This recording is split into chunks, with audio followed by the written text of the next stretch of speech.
Hello, everyone.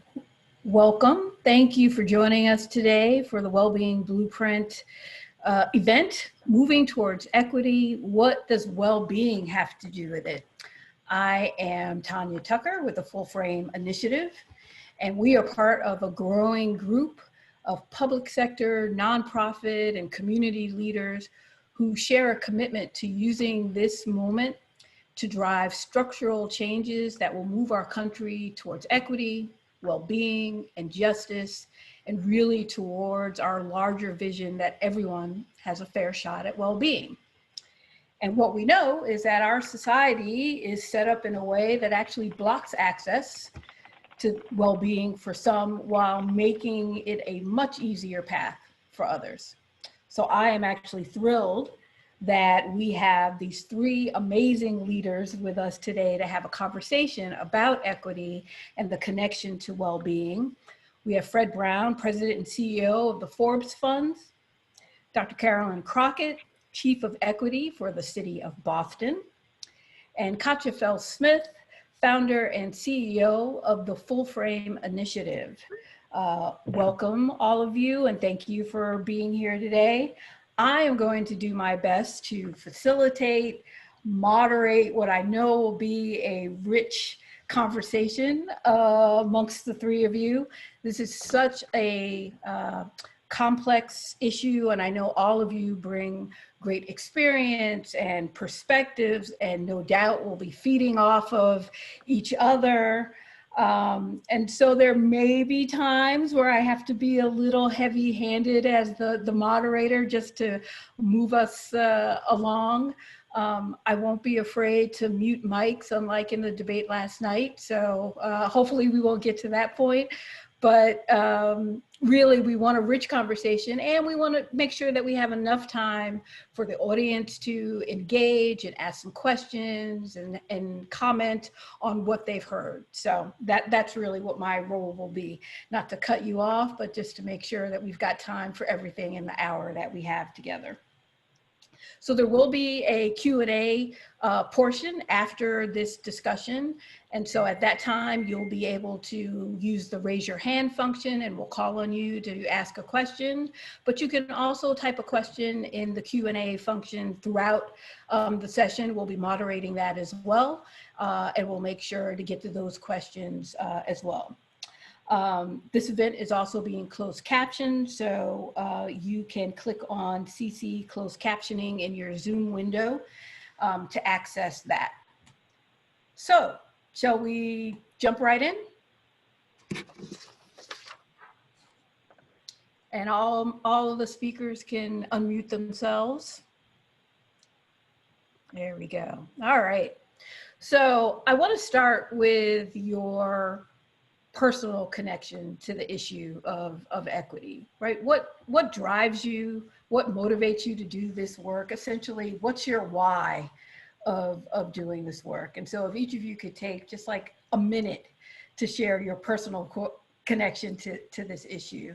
Karilyn, can I start with you? Sure. Thanks, Tanya, and thanks for this incredible and exciting and necessary gathering of minds, of wishes, of intentions. The Full Frame Initiative's work is everything. It has been timely for all time and is more important and urgent than ever. So really delighted to be in this room with everyone and excited to engage. So greetings from Boston City Hall, where we are open for business somewhat, even though City Hall is not actually open to the public except for a couple of days a week. So I am sitting in the city of Boston, a place where I was born and raised. This is home for me. I am a local yokel, as they say, and coming to you as Boston's first ever Chief of Equity. So this is a new position, a position born in crisis. The crisis of the coronavirus pandemic, the crisis of our ongoing racial reckoning necessitates a change in government and a change in governing, and that's what my role is about. So For me, the question is really, is a great question, is really rooted in my own family story. My family is from West Virginia. Yes, there are Black people in West Virginia. My family's from West Virginia. Oh, okay, we should talk about that. And so, Yes. after my family was enslaved in South Carolina, and after emancipation, they moved to West Virginia, where they were workers and coal miners. And so when the coal mines became mechanized, my family basically started to make that great northern migration. And for my family, Boston was a North Star. In fact, seemed like the city to come to seek opportunity, to seek education, and that was not the case. So they got here, and the city was closed to them. They could not make any kind of inroads in terms of education, in terms of jobs, and like many families, were just resilient and determined. But the struggle was real, even though they talked about the struggles that they had in South Carolina and the struggles that they had in West Virginia. The struggles in Boston were even more so, and a surprise to them. Maybe they should have written to someone and asked beforehand, because they probably would have gotten some more information before they got here. But the reality is, I am the second generation of my family born in the North. And so we can speak to what it means to come of age and to be formed by the Northern industrial and post-industrial experience. So that has very much shaped my own desire to understand, why can't we get this right? Why can't we figure out what opportunity looks like, economic expansion? Why can't we figure out what racial reconciliation looks like? Why can't we figure out how to really extend the health, well-being, and life outcomes of Black and Brown people in particular, and folks who don't have a lot of wealth? So my own family story has obviously shaped my entire outlook, but it has also has had an indelible imprint on my own professional commitment and journey for the last 25 years. So happy to dig in, because I know we have some heavyweights on this call. But for me, the work is deeply personal. Much of my family continues to struggle. It's actually not over. So I sit here, in City Hall looking like a fancy person with a lot of fancy schooling. But the reality is, I'm from those streets, and we're still trying to figure it out. Thank you so much, Karilyn. Fred? Well, first of all, I want to thank Full Frame for inviting us and creating this platform. I think it's definitely necessary.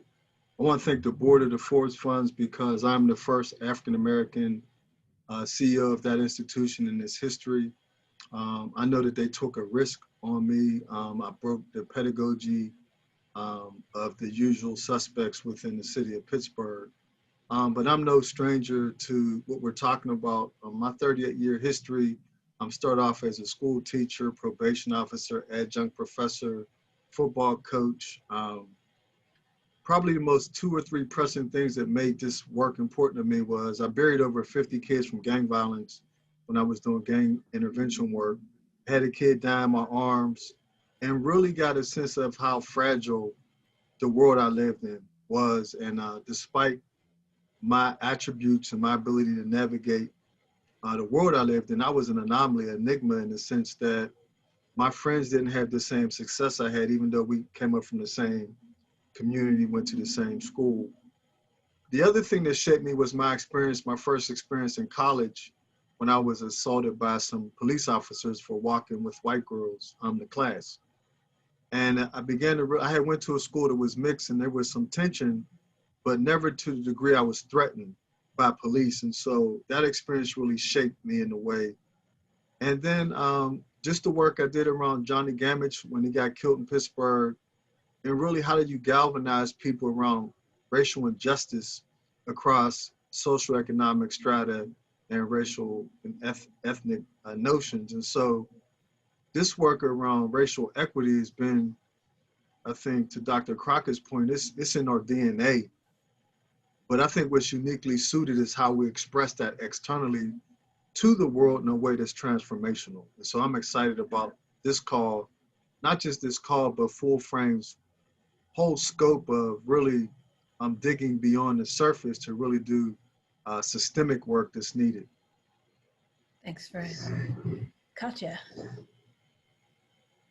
I think probably all of us, it's a complicated question, and the simple answer to the complicated question is just being aware of, again and again from the time that I was little, whether it was something that I did wrong or wrongs that were done to me, the impact was always seen through a prism of race. And I didn't have the language for it when I was a little kid, but I'm very, very aware that being, whether you're causing harm or whether you have experienced harm as a white woman, it is viewed differently in society.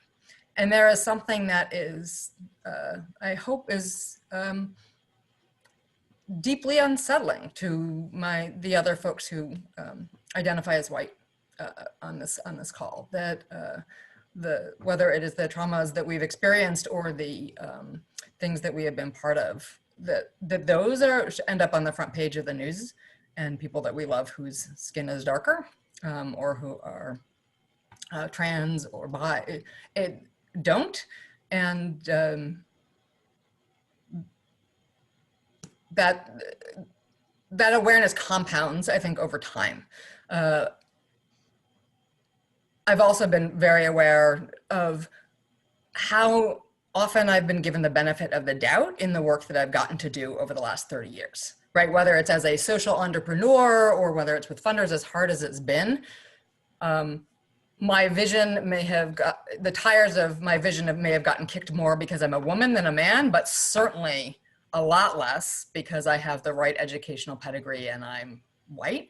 That also is disquieting. And I think, right now there is a really important reckoning happening in the social justice and social change field that I'm that we're all part of, which is, what does it mean for someone who is white to be leading an organization in this world? And it's about time that we got extra scrutiny, not less scrutiny, for that work, and to be showing up differently. And I say that not as all the way through my own journey on this, but I think we're in times that are where we are all being asked and invited to do really, really important work on ourselves and on the ways that we work. That makes me particularly excited for this panel as well. Yeah, thank you all. And I wanted to start that way because as complex an issue as equity is, it's not abstract, right? We all bring ourselves to this issue and our experiences. So thank you all for sharing in that way to open up the conversation. So Katya, I'm gonna stay with you to get us a little grounded in well-being and the connection of well-being and equity in terms of how Full Frame sees that. And we know that well-being gets used in many different ways and everybody's got their own definition. So how does Full Frame define well-being, and how do you see the connection between well-being and equity? Absolutely. And what I'm going to share is sort of some tip of the iceberg thinking, and it is thinking, right? It is evolving. It has evolved through conversations like this and lots that I hope that we'll have afterwards. So I think we're laying it as a foundation for this conversation, sort of as an offering.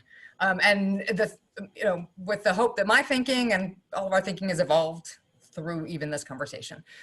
So Emma, can I get the first slide, please? All right, thank you. So quickly, for the purposes of this call and for the Wellbeing Blueprint, we're defining well-being as the set of needs and experiences universally required in combination and balance to weather challenges and have health and hope. That is a mouthful, and essentially it is the things that hundreds of thousands of years, if not more, have hardwired all of us as a species for, that are essential. And they are being connected, being needed, feeling we can influence our future. There's a certain amount of autonomy and a certain amount of connection, but a feeling of belonging and feeling safe and being able to meet our core needs without shame or danger, that things are somewhat predictable. Predictable enough that we can take risks and be curious and try new things, and that these things interface in ways that are dynamic, and so we They're not in a non-hierarchical way that we live our lives. Yeah, I want to try something new, but not if it's going to cost me all my friends or social connections. Or yeah, I want to be safer, but not if it's going to do these, you know, all other things being equal. I want to be safer, but not if it's going to cost me the predictability in my life, etc. And if we're all hardwired for this, and yet we live in a country, as Tanya said at the beginning, that I would argue, there's just more and more evidence of this, is pretty exquisitely designed to not actually give us all access, equitable access to these very core needs and experiences. And that is that the building designs, if you will, for our country have baked into them plans for inequity that communicate who gets to feel a sense of belonging, right? And who is safe in what spaces, and where we allow predictability and we understand that as something that is normative, and where that's seen as extra, etc. And that there's racism and sexism and homophobia that is baked into the history of our systems. And a lot of folks that have been working for a long time against many of those narratives, to be sure, and yet these are the ghosts that are very, very much alive with us and playing out in very real time. And so on this slide, this very simple representation that we've all probably seen in some way, shape, or form is this idea of their barriers, and it is not, it's not random who faces the greatest barriers. It's folks of color, differently abled folks, LGBTQ folks, low-income folks, and these things all compound in a really intersectional way, and they face barriers. Next slide, Emma. And so what we do as a society, our response to this, not wanting people to stay stuck behind those barriers, is we create programs to help folks get over barriers, right? And I would argue often to help them increase their well-being, whether it is safety or get access to housing or some other piece of things. And so we represent these here with a trampoline. Next slide, please. And so people are encouraged in our programs, including ones that I have founded and run. When I met Karilyn years and years ago, Dr. Crockett, when we were both getting started in Boston. And these trampolines are aimed at helping individuals get over the wall. And if you have small children, you might be able to take your small children with you. But the rules of the trampoline are pretty clear. You're going over basically by yourself, and you can't take any of your luggage with you, because that's dangerous or whatever. And quite frankly, there's an assumption built into our systems that your luggage, whatever you have packed that you might want to take with you, probably isn't worth very much. And you're better off leaving it behind. I want us to think about this luggage as having people's assets in them, right? They're well-being assets, whether it's social connectedness or safety or some of these other things. But people want what's on that other side of the wall. And wow, that's an act of trust to get on that trampoline and go over the wall, because you can't see what's on the other side. I don't know about you, but that's a pretty scary journey for me to go up over that wall. And we evaluate programs, right? We evaluate programs to see who has the springiest trampoline for the least amount of money. And that's a good program. So over the wall folks go, and we're monitoring, and we're supporting, and we're motivating people to go over the wall, right? And 3 months, 6 months, 3 days later, what often happens is folks end up back on the other side of the wall where they started. And there's a narrative that is pretty explicit. Couldn't hack it. He wasn't ready. She just wasn't motivated enough. Must not have cared enough. Must not have, right? And sometimes they're really sympathetic, and sometimes they're angry narratives. But the narratives that everybody tends to hold are very, very individual. We helped you get over the wall. We recognize there's a barrier. We helped you get over the wall. And it's kind of up to you what's on the other side. That's a big problem, because Emma, next slide, please. There is a third part of this infrastructure, which is underground. And it is just as built as that wall is and as that trampoline is. And it's a vacuum tube. That is sucking people back. And when we think about this through well-being, what we start to realize is, yes, I can want, whether it's the housing that's on the other side or the job that comes with the job training, but the trade-off of that is my sense of belonging, my social connectedness, my stability, some of these other needs and experiences, and that is just too much. If we really understand that people are hardwired for well-being, we force often these untenable trade-offs. And we're all part of this and all often incentivized to do this. And the problem is that with every cycle, someone's worse off. I have ended up, if I've gone through the cycle, I don't have my luggage anymore. I probably don't have my assets. I'm separated from my friends, and I may be less inclined to get back on that trampoline. And it doesn't mean I'm not interested in housing or something else that's on there, but it's all chalked up to motivation rather than recognizing how much of this is structural. And to me, the really insidious part of this that's the connection to equity is that with each cycle, we may be helping people in the short run, but creating deeper harms at a community level and individual level that are concentrating those harms in the communities that are already disproportionately facing those barriers. And so our data and data that I've been part of on an individual level for shorter term can look like we're helping when actually we may be part of perpetuating inequities. Now, I know there are tons of amazing stuff out there that is absolutely helping and working and building strong, sustainable communities. And I also know that this is not we should close all the programs at all. This is a metaphor, and this is to just launch us into a discussion about all the ways that our very individual responses to challenges and harms may actually be contributing to inequities, and the possibility that if we actually center on people's drive for well-being, we may end up moving fewer people over the wall. We may end up, because the trade-offs wouldn't be worth it for them, but we also may end up with a fair shot at well-being may actually end up with a very different architecture. So final slide, Emma, please. And again, very rough. This still even, flying up in the air over even a smaller wall to me, fear of heights may not be appealing, but the rules of the trampoline can change. So you can take your friends and your luggage with you and your assets with you. You can see what's on the other side. We've turned off the vacuum tube and we're not forcing those trade-offs.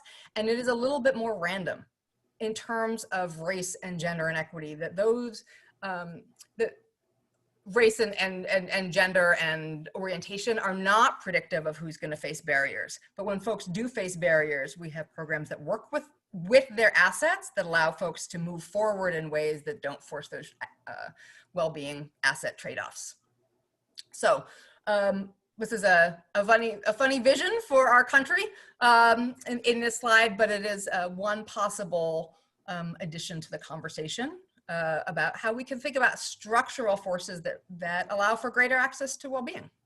And I will leave it there and allow our guests to react. Yeah, so thank you, Katya. I want to give an opportunity Fred, Dr. Crockett, to respond to what Katya just presented, get your reactions.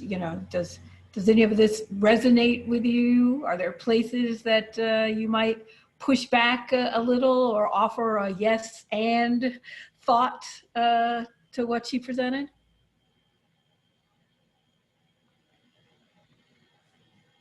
Fred, do you want to jump in? I saw you lean over. Go ahead. I was going to yield to you, Doc. I will follow your suit.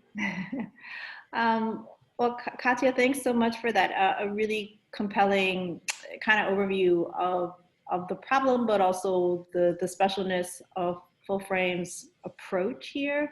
I think many of us have seen some different kinds of visual representations of the differences between equity versus equality versus sometimes liberation is sometimes a third slide. And it's interesting to think about how the barriers, which in your slides are represented by that brick wall, are contextualized. Because if we agree that there's some set of barriers that are preventing people from getting from one side to the next, either seeing over that, which sometimes many of you have seen this image where it shows folks watching a softball game or a baseball game usually, and it's just these three characters are standing kind of at the same level, trying to look over a wall, and people are different heights or abilities and they can't see. or and they show that will be for equality, right? It's that you can't give everyone the same thing and expect for them to get the same result or see through. And then the second slide often is showing what it means if you adjust based on people's height or based on what they need, give them a boost so then they can all see over. And so it's always interesting to me to think about how that wall or that brick or that barrier is addressed. And so I really appreciate how you show us what the reality could be if the barrier is minimized, if it's half its size, and dare I say, if we take that barrier out altogether, which is the work we're being called to do if we're rooting out systemic racism, systemic oppressions, is kind of getting at the core, as well as thinking about what people need to live healthy and whole lives. And so I was struck by not only the visual representation, but the invitation for all of us to consider what are the assets, the protective measures that people bring with them and have already accrued based on their ability to live in their bodies, to live with their families, to live in a world that has so many barriers and is already looking for you and targeting you based on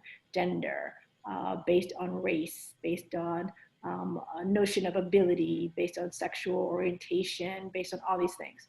And so recognizing that if you are standing here and breathing today, you have figured out or you have been assisted in some way that allows your survival to be possible.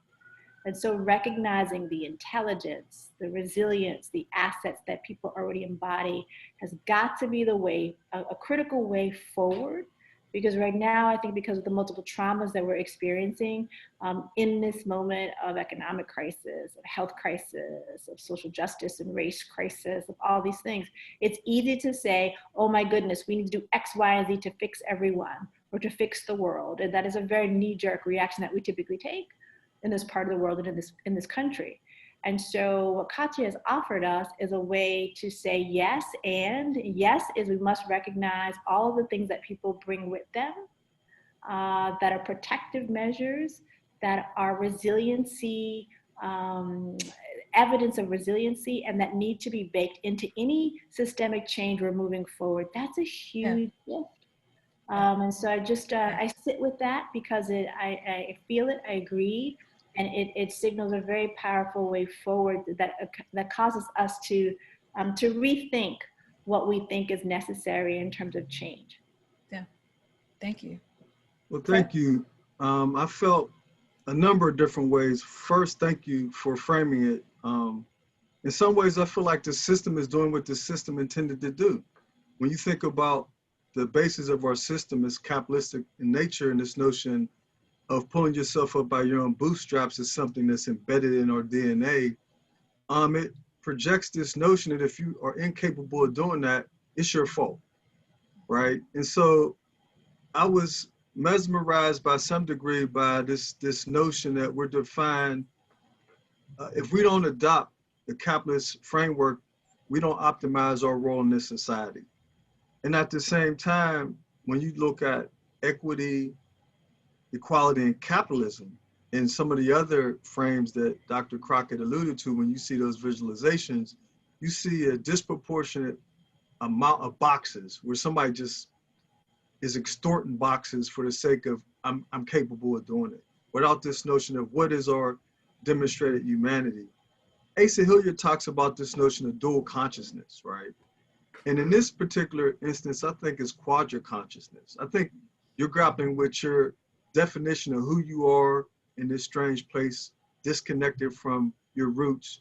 You're grappling with this notion of who you need to be to survive based upon the visualization that exists in our culture. You're divided by this notion of what is your spiritual framework. And then this notion of what constitutes success, right? And so when you start looking at the consciousness that's created there, Dr. Clyde Anderson talked about Black labor, white wealth, right? And when you start looking at these notions of what has historically taken place in our country for over 400 years, so you're talking about 200 the 46 years of institutional racism, slavery, 135 years of institutional racism, and 56 years of alleged freedom.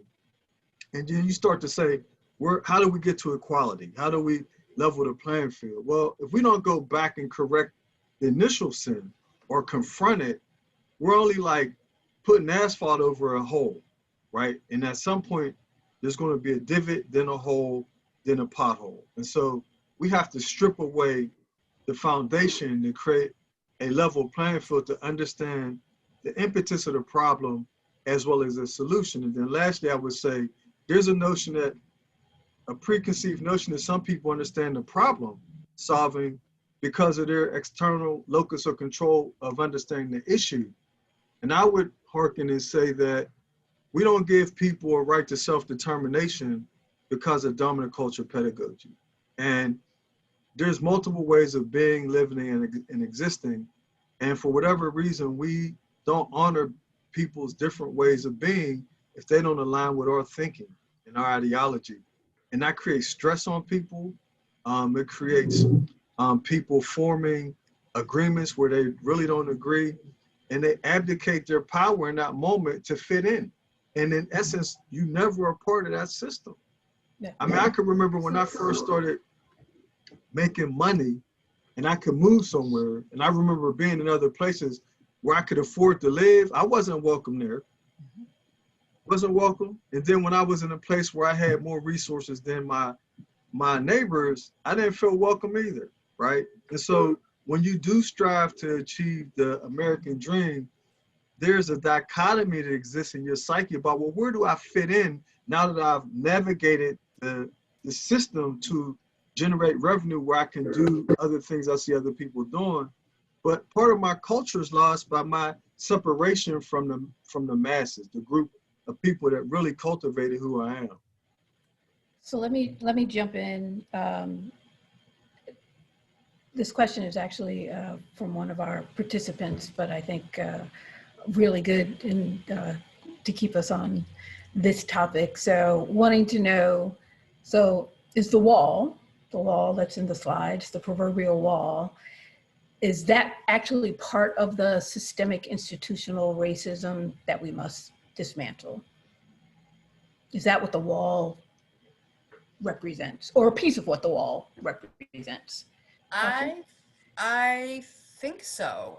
I think it is the isms, and I think part of, I mean, and with racism being the original sin of this country, and that it is the mortar and it is the sand that is in the bricks. So it's not as simple as like, let's just cut out this part, right? Yeah.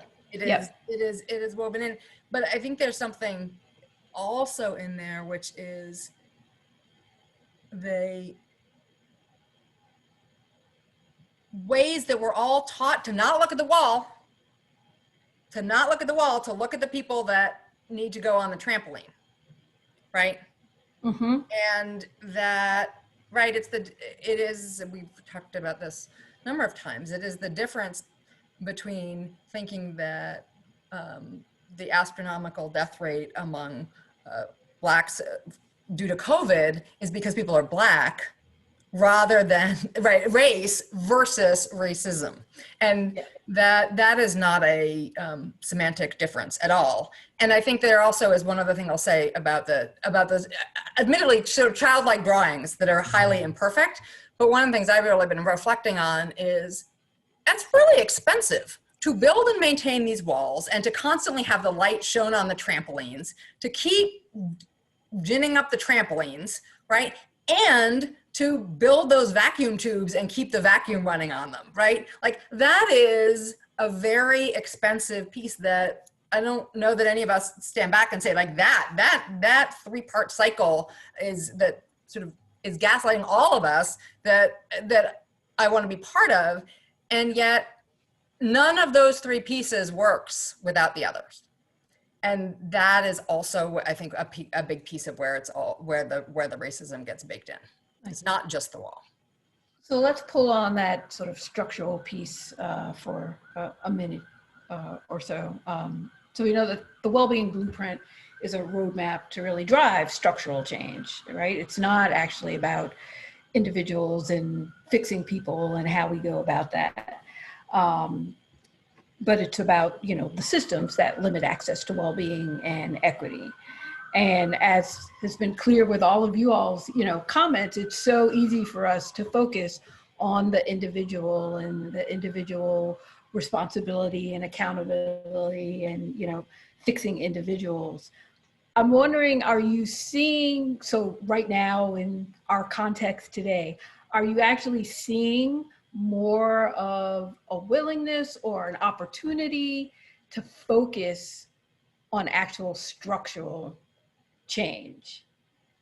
And if you're seeing that, why do you think that is? And how is that sort of showing up in your work, in your community, in your region? Karilyn, I mean, your new position with the city of Boston is, I think, all about structural change, right? Across the city and across city departments and work. And you said born out of crisis. So I'm assuming that correlation of today's context and what this looks like and means. Yeah, I mean, absolutely. There's something different that's happening here. I mean, we would be remiss not to call out Black Lives Matter movement. BLM 2020 is pushing everyone to do more, to see more. George Floyd's murder means that we watch the live killing of a human being, of a Black man. The entire country and the world has been traumatized by that witnessing. And it is causing us to question not only the criminal justice or criminal injustice system and police reform. We know it's much bigger than that. And it is really forcing a deeper consciousness of people because of what they're seeing on the news, what they're seeing in the street, and what they're talking about. But it is absolutely hitting at the heart of so many institutions who are now trying to figure out what else to do. And some of us have probably been annoyed or tired from these Black Lives Matter statements. And people say, I'm in solidarity with BLM, and I make the joke, but it's only half a joke. In the middle of this, about a month ago, I had to get an oil change in my car, and because of COVID, you have to check and see who's open, what the hours are, what's going on. So I was like hunting around on the internet to just try to figure out if my little mechanic station was open or what, and it encountered like a Black Lives Matter statement. I was like, for the gas station, what is the performative value of all of these kinds of businesses and organizations say they stand in solidarity with Black lives? It's great and important, but what else is the commitment that goes with that? And so your question, Tanya, is asking us to sit, you're basically asking us, is this a moment of structural change? Is there an awareness of the set of issues that we're facing at that level? And I would say yes, beyond even my anecdote about trying to figure out which gas station is in solidarity with the Black Lives movement. But what else are we trying to do? So every day I am in conversation, not only with agencies of the 52 different organizations that are departments that represent Boston City Hall, that represents 18,000 workers, but also the incredible set of cultural institutions, financial institutions across the city, and folks who are in the healthcare sector. We have an enormous healthcare sector in Boston, obviously, and folks are saying, what else can we do at Mass General, Brigham? What else can we do at Beth Israel? What else can we do at Fidelity? What else can we do at Bank of America? And I have answers for them.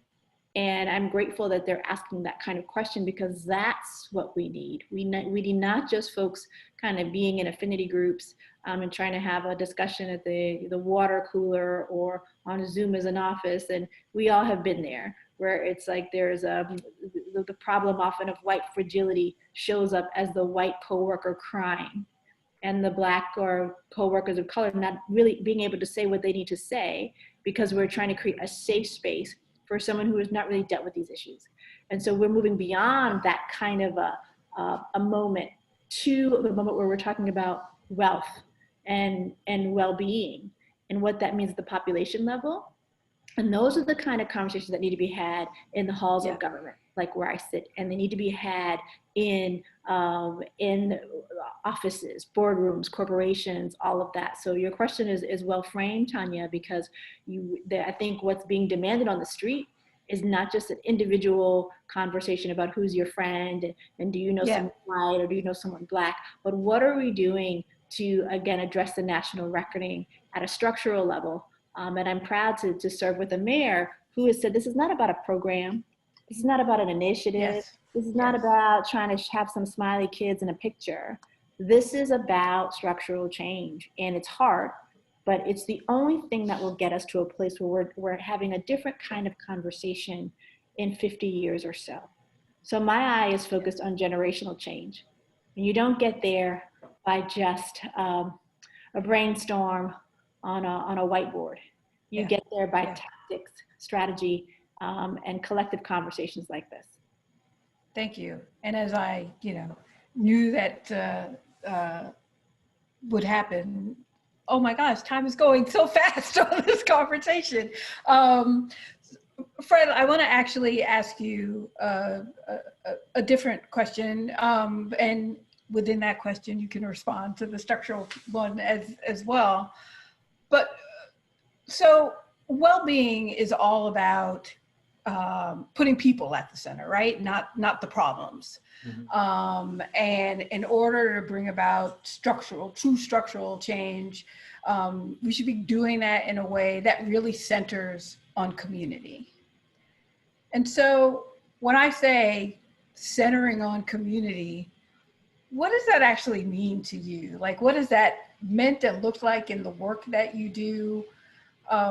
When you've seen that or done that really well, what does that look like? And what are inherently like the challenges that go along with that? They seem like, 3 very simple, easy words, but yet I think we get it wrong a lot of the time. So could you? I will try to be concise. I think. Thank you. Yeah, I will try to be concise. I think that first, we got to deal with the fact that America is based upon haves and have-nots. That's how capitalism works. So all of these conversations lead to the illusion of progress, right? If they're not tangible and don't change structural issues, they just really facilitate this notion of interest but not commitment, right? And so we have to guard against that, because so many times Black and brown communities have felt these courageous conversations or a paradigm shift, and maybe something good and different will happen. Well, what's the history of that? Like, this has been going on for a long time, and so I'm not interested in that conversation. 2, I think we also have to restructure our construct of what does community look like. With the advent of the internet, we now focus on the micro, meso, macro, and global frameworks concurrently every day. And so we have, in a way, we've bastardized the way that smaller communities, Black and brown, see their value outside of their community. They have value on a global level, but because we don't allow them to interface or support the interfacing of that, because dominant culture pedagogy in some ways controls that narrative, then Black and brown people feel compelled to only excel within a small construct of their well-being. And so their well-being is tied to a linear framework of what it looks like within a certain geographical framework, not within a global one. And so that skews their ability to really understand, what is my value? My value is just not based upon how the USA looks at me, but how does the world see me? How does it invite me into co-creating, innovating? And I think we have to do a better job of scaffolding how people arrive at unleashing their true genius. And I think, our work has really been around this notion. To your other point, we're doing some work right now on human-centered design that's focused on co-creation, that really moves us away. And we did a lot of work with systems change out of London about how do you optimize a system. When we pulled back and looked at that work, we were really helping the system make more money, which it was built to do. It didn't the prime example of this is when COVID hit, every state made a decision to either save people or generate revenue. there's no clear indicator of what people's values were, right? And in that moment, we as citizens had a responsibility to say, oh, time out, I'm valuable, right? My mother and father are valuable. But because we're so driven by economic system, the dichotomy, dual consciousness kicked in. I have to go make money to feed my family. Is there other ways of generating revenue and well-being that's not driven by capitalism? Yes, in other places it happens all the time. But in the US, it doesn't, not at scale. And so how do we recreate those opportunities? And those are the things we're really grappling with is, and this with city government, how do we, in some ways I heard Dr. Crockett speak to how you optimize certain systems within city government to generate equity. It's not one thing, it's a multitude of things that we have to consider. And I think the issue, even in philanthropy, we typically look at problem solving from a single point of contact. And so I would tell you what we do that has shifted our construct significantly and created a 7x X ROI is we focus on grant making from the social determinants of health framework and link that into a cognitive framework of how we look at interconnectedness through, you know, some might call it transcontextual thinking, right? How do we look at the connections and the connections that are not connections to create the tapestry that builds this newfound framework, right? And so for us, that's theoretical too until it moves to the metaphysical. What are the tangible ways we do that? And so for us, our work is really predicated on how do we co-create, how do we create space for other people to have a different way of being and knowing, and then what does success look like? It looks different from somebody from a different vantage point than it may look for me. And then how do I wrestle with the different and find continuity for what my humanity should look like, because I need to express understanding that your difference okay with me. Right. And we don't do that. Even subconsciously, we look at people and we're like, why are they doing that? I don't know why. Maybe we should ask them why they're doing that. We shouldn't assume they're doing something wrong or nefarious or different than what we would expect. And that's the thing I think that we're missing is how do we honor people's resilience? And I was talking to, I'll stop. So, okay. Katya, did you want to say something before I move us on? No? Okay. So let me open up Q&A and comments so we can get our participants engaged. Again, if you have a question, you can put it in Q&A. If you want to raise your hand, use the raise your hand function and we'll call on you. And we're getting comments that are coming through and some questions. I'm gonna start with Susan Whitmore, who I believe has a question. So if we can, Emma, unmute her and bring her out of the shadows to ask her question. There we go.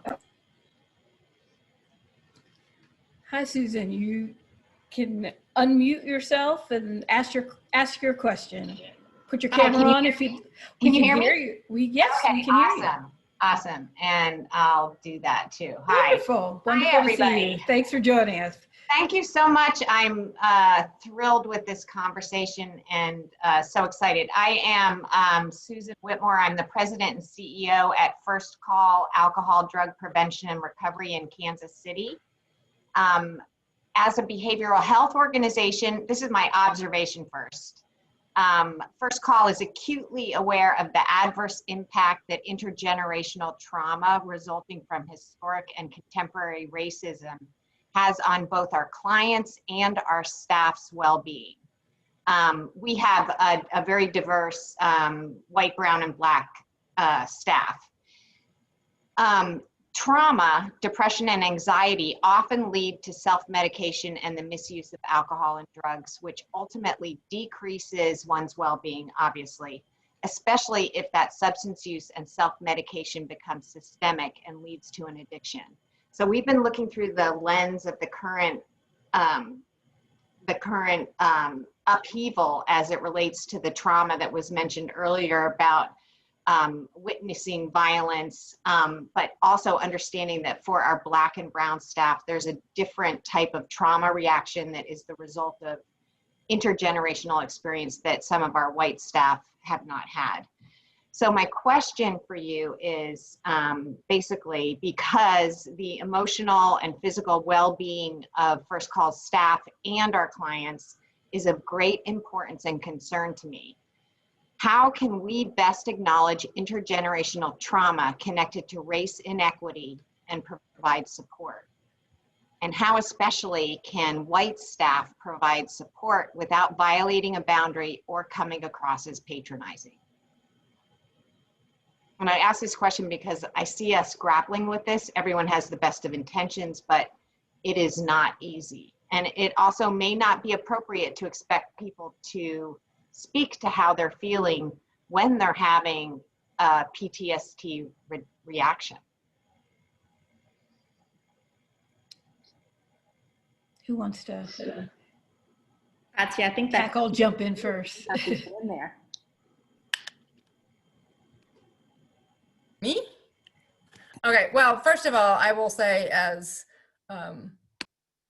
Susan, thank you for the question. I think that I am no expert on this. I'm a white girl from Jersey. And I think one of the things that is so in our culture that we've just got to get over is this idea that there is a one thing, that the moment that we're in right now is hundreds of years in the making, and so there's not a one restorative action. And I'm not sure, I don't hear you necessarily asking for that one thing, but I think even there are ways of naming it. I also think that there's a really so the things that can be done inside of organizations and institutions. I think in the context of this conversation, one of the things that's incredibly important, particularly for all of us, and particularly for sort of direct service type interventions, is to do what my understanding is that you're doing, which is to shine a light on that wall, and not just on the trampoline, and not just on the right, and to for us to and particularly those of us who identify as white, to name to understand, to really understand and spend time with the history of how we got to this moment and how our fields have benefited from inequities, and how many of our fields actually are in many ways built on and predicated on perpetuating certain inequities, and to think about the role, not of advocacy just around sort of advocating for a specific statute, but of understanding how what we are experiencing within a program or our program design is not unique to, in your case, behavioral health, or it's not unique, right? It is all part of this very elaborate fabric. Mm-hmm. And I think one of the things that for me has been most important about the blueprint is being in a space that is agnostic as to field, to find and be part of actions that we can take to deconstruct those pieces. And the final thing I will say is that there's such a tendency also to only, when we're talking about equity, to be thinking about the trauma. And I think Karilyn brought up the resilience and what I call the resiliency tax. That is the additional levels of resiliency that are required in this society, particularly of Black folks, and particularly of women of color and Black women in the society. And and we've got to hold both those things, that the harms can be systemically and structurally created, and they create really extraordinary ways of being in community and people in community that are really, really important, and not in a patronizing way at all, but in a that's real. Well, and I think that action steps around how to address systemic racism as it exists at our organization is the most critical thing. My question, and we've been doing that and making some changes and being public about it, but the question for me as a leader has really been a personal one around really not violating someone's personal Yeah. experience, because it's not my experience, and but also not wanting to be silent, because that it's not enough to say I'm an ally. I want to be an anti-racist. And I know that's become sort of a catchphrase, but I think the anti-racism for me exists in policy change, structural change that we're doing at the organization, and some of which takes time, but actually putting dollars behind those changes too. I'm excited about that, but it's how I show up personally for people that I was just curious what the panelists would say about that. So I will say that to your question, Susan, I think we have to ensure that we're hearing people. And I would say listening, not hearing. I think, sometimes we hear people, but we don't listen. I would say explore leadership diversity. Sometimes when you say my institution or our institution is diverse, is it diverse at every level, or is it diverse based upon the total number of people in your institution that represent diversity? Yeah. I think that it's important to establish internal benchmarks that demonstrate that you heard people, and that there's a way that you're tracking that for authenticity and accountability. I think it's important for you as a leader to co-create space for other people to find their voice and leadership under your direction. And then I think it's important to create transparent feedback loops where your institution is sharing what they're feeling, learning, and experiencing, so that anybody doesn't walk away saying, we did a great job. You've done a great job when people said you did a great job, not because someone decided to do something that they thought was good and great. And I want to add two more things to the other question. Somebody asked in the question, what philanthropy am I referring to that's doing different things? The one article is White Leaders in Philanthropy Do It Differently This Time. That's a good article to look at.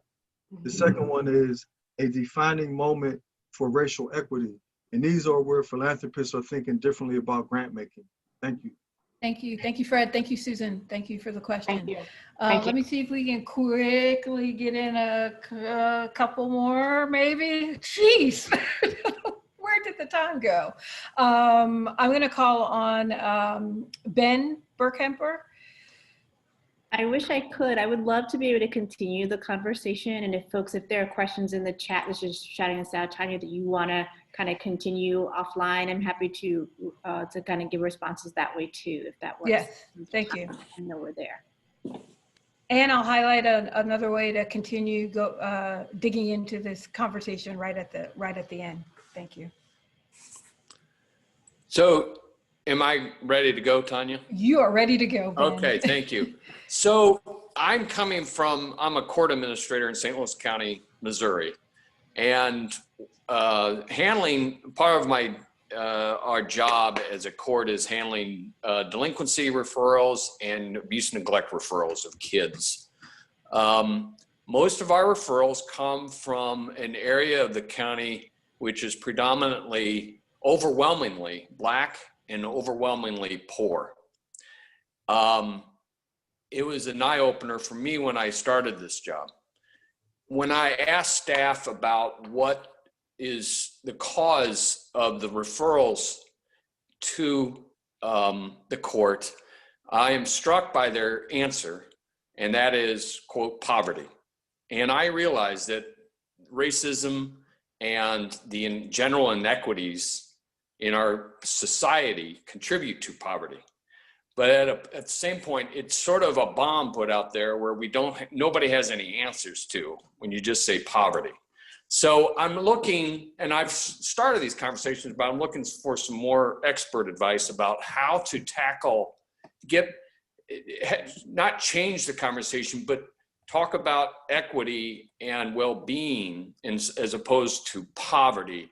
So, and I'm looking from a structural change within an institution that I have some control over.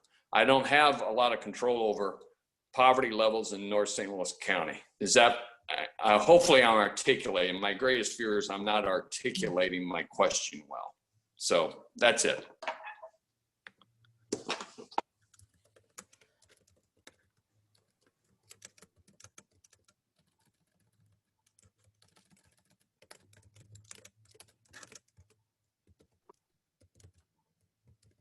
What happened to Dr. Crockett? Well, she had to run right at 4. Well, there you go. We're at 4 too. 4. Any So, quick response to yeah, I would Ben, say Fred? to Ben, thank you for sharing that. I think that it's always important to understand the power that you do have in leverage, and that understanding the problem requires a level of sensitivity, transparency, and accountability. Once you pose the question, it does require you to think about solutions that may fall outside your sphere of influence. So structurally, it's important, at least from my perspective, to create a coalition, even some of us call it a kitchen cabinet, where we talk to other experts that represent, in this case, other social determinants of health, that you could bring to bear strategically to use and leverage existing resources to address, in this issue, poverty, right? Poverty is not driven just by people's housing, education, economic stability. There's a number of variables that contribute to that. And so for you to take that on and say, I'm going to do X is quite important as a starting point, but to look at what are the secondary and tertiary support mechanisms that are needed is critical, because this is not a sprint, it's a marathon. And to take this up also requires an institutional pivot, one that historically might be different than its current pedagogy. And so I think that's important, because once you take it up, what's important, Ben, is for this to be an institutional pivot and not just a Ben pivot, because it's going to take more than your seat in the chair to really create long-term change. And so how you go about that is critical. Second is to create a way that your partners and you measure success, both from what you have to offer and how are you moving the metrics on addressing the equity issue and poverty issue in your sector. And then third is, what are some of the, what I thought you was going to say, I thought was interesting, is what are some of the racist institutional practices that perpetuate that issue that we have to honestly look at and go, this is creating that. And we're dealing with it. It's part of a stream of activity. And so I think that that's important for you to grapple with, because when we talk about resiliency, sometimes we use the word resiliency as it's a, and my friend Mike pointed this out to me in the conversation earlier, resiliency is not one person who's resilient. People are resilient because they've come through a litany of systems that have geared their ability to respond to stress and shocks differently. When we understand how people are resilient, it becomes a pathway that we could support self-sufficiency through that may come from a different lens than the ones we currently have. So those are my 3 suggestions. Thank you, Fred. Thank you, Ben. Appreciate the question. Thank you, folks. Emma, if you can just go to the last slide. We went over time, so thank you for hanging in there with us. And as I said at the beginning, I knew this would be a rich conversation and go in lots of different directions. And, you know, for us, doing this one event isn't just sort of checking the box. Great, we did equity, moving on. But for us, this is, you know, sort of the first in many conversations that we'll have around equity and well-being as part of the Wellbeing Blueprint. We've got, please join us for other upcoming events. There was a question actually about sort of the legal system and oppression. And so I would say, you know, join us for our next one, which is about the intersection of civil legal justice and well-being. And there are opportunities that signers of the blueprint have invited to dedicated meetings and events and other conversations. And so I would encourage all of you all to sign on. We're actually going to be digging in a little deeper in our next signers call around equity. So if there were questions that didn't get answered, comments that you wanted to discuss, go to wellbeingblueprint.org/join in, sign on to the blueprint, and you'll start getting those invitations as well. Thank you, Katya. Thank you, Fred, Dr. Crockett, who had to leave us. And thank you all of you for joining us today. Thanks so much. Have a great day.